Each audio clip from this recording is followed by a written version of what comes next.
Hey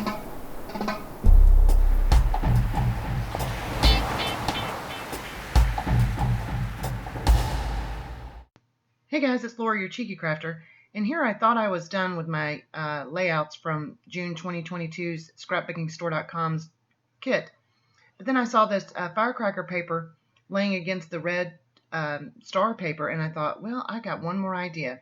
So I'm going to take these stitch star die cuts from the Stamps of Life and cut out 3 stars in the various color cardstock, red, white, and blue.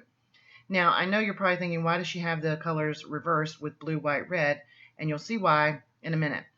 First, I'm going to ink the edges. For the red and blue cardstock stars, I'm using white pigment ink. And for the white star, I'm going to use Gina K's, I believe it's called Red Hot, excuse me, and ink those edges just so that they'll pop against that blue paper a little bit better.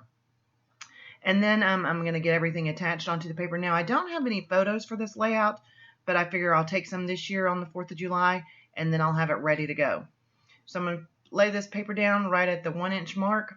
And then I'm going to lay each of these stickers. Now, again, I'm going to start in the middle with the white sticker so that I get even placement.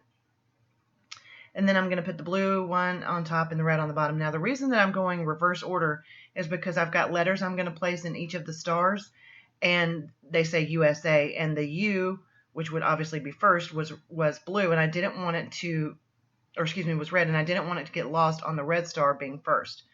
So I'm going to go ahead and pull these stickers off and get them. I didn't realize it was all one word when I was planing this, so I've just got to trim them up real quick.